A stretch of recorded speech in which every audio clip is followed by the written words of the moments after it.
question is this: what are you afraid of right now? What are you afraid to do? What are you not doing because of fear?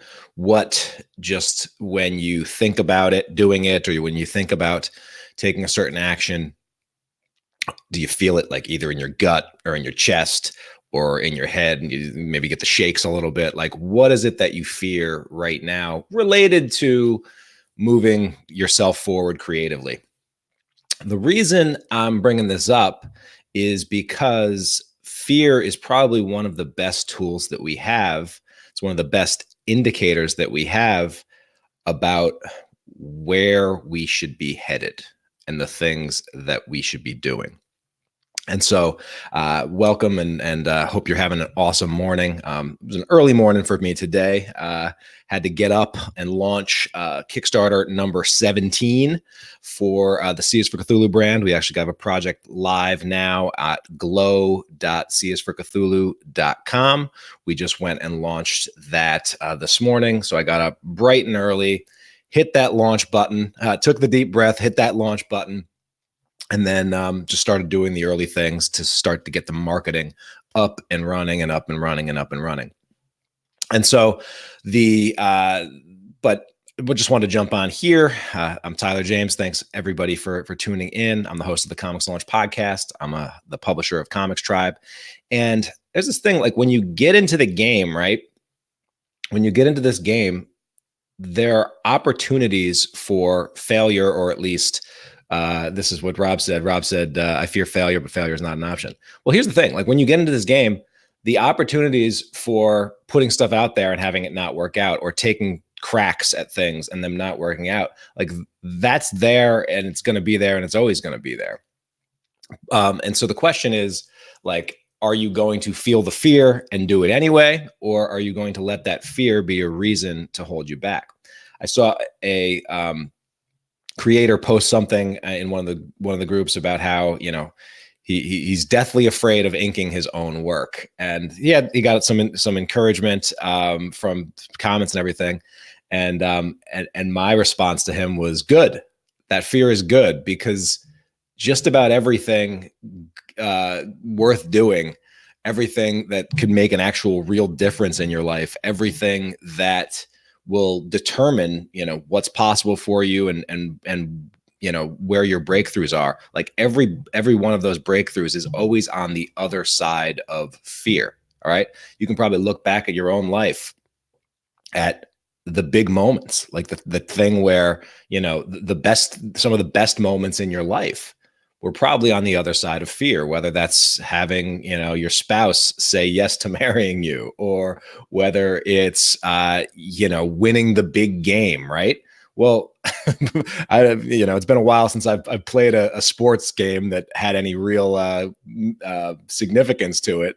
But before those games, man, you would have sweat. You'd be sweating. You'd be full of anxiety a little bit, but you'd also just understand that the only way to actually get the results that you're shooting for is to look that fear and then go after it.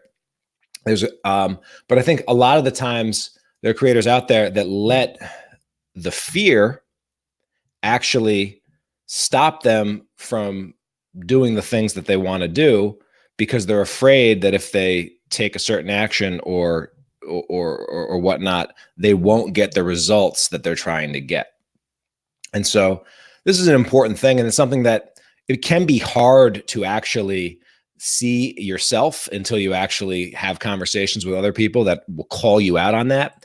And that is one of the reasons why mastermind groups can be incredibly powerful. A lot of times, we can build up these stories and these fictions and these fears in our own mind that we just sort of let dictate what's possible for us, dictate what we do, dictate where we're going. And if we don't have a group of creators that are in our corner that we can trust, that aren't so wrapped up in our heads and the thoughts that are in our heads, but can instead sort of see things with a little bit of distance, a little bit of non-emotion, and can just provide you feedback on that, and ask you to question your beliefs and question your thoughts and provide other evidence or counter evidence, can be incredibly, incredibly powerful. And that is one of the things where a mastermind can really come in handy. So if you are interested in joining a creator mastermind group, I will encourage you to get on the interest list over at comicslaunch.com/mastermind. We've got an info session coming up on Thursday night, and then another one next Tuesday to get more information and to get the application and jump in. I would love to be working with you as I'm working with Rob and a number of awesome creators in the Comics Launch Mastermind. But and so that's one thing that, masterminds, if you are someone that fears holding you back, masterminds can be a good example of this. But, there's a creator I know, super talented creator, and someone that probably should, and I still believe will be, if he so chooses to go that path, writing for the biggest companies, writing comics for the biggest companies in the world. He's that good and he's that talented.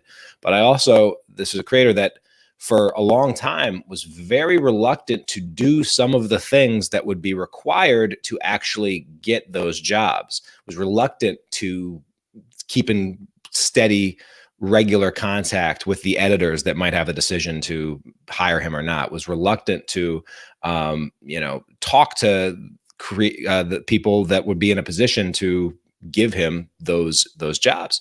And part of the reason was because if you underline and you ask him to dig deep, like the reason is fear, right? He's fear that by me being too pushy or too out there, that would then cause those potential doors to shut for him.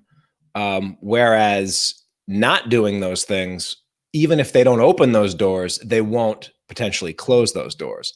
And sometimes a lot of us sort of have the tendency to avoid the perceived risky thing that could get us the result we want, and just instead not do anything at all and stick with the result that we don't have.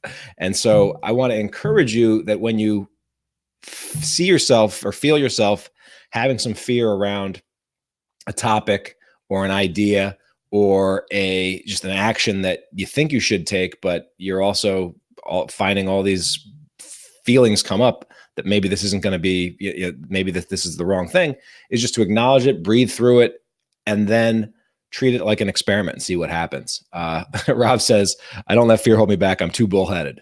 Hey, you know what? We got to use what we got to use. And if a bullhead is something that's going to get us through the door and through the next level, that's definitely something worth leaning into, Rob. So love it. And so, yeah. And the other thing that I'm actually going to encourage most of us to do is to look for more ways in your life to find what some people call like these at-bat moments. All right. A mentor I use, he refers to these at-bat moments, these moments where you kind of put yourself on the line a little bit, like an at-bat moment could be signing up for a big comic book convention and then getting out there, even though you're a little introverted, or even though you get some anxiety about meeting a ton of people, or even though you're not sure how your product's going to do. Like going to a convention and actually going through the process and talking to 100, 200, 500 fans in a weekend, like that's an at-bat moment. And that's going to make an impact on you as a creator and on your fan base. An at-bat moment is launching that Kickstarter campaign. And there's a moment between launching a Kickstarter campaigns, like pushing that green launch button, especially if you haven't done it before, especially if you haven't done it like 17 times like I have now. It can be very scary. But the other side of that, the possibilities for expanding your fan base, generating funding for your project, bringing things to life that wouldn't otherwise be able to happen, is super, super tremendous. Now, Joe says there's a difference between fear due to precaution and fear due to irrational thought. Yeah. So here's the thing. Those who fear out of irrational thought do only because they haven't wrapped their mind around why they think that way. So one thing that I'll push back a little bit on this, Joe, I'm deathly afraid of sharks. Okay. I am deathly afraid of sharks. I see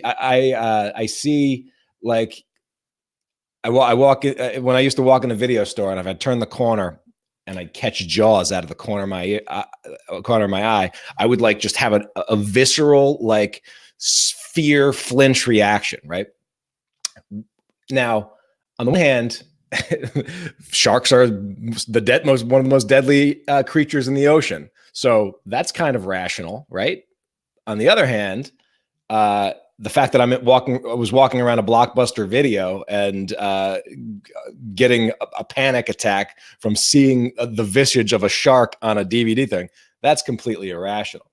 And so I want to make sure that our fears, like that, because honestly, like a lot of times fears that are grounded in rational, reasonable thought, the question is, are those fears, or is that just good decision making, right? Like, so that's one of those things that I will put out there.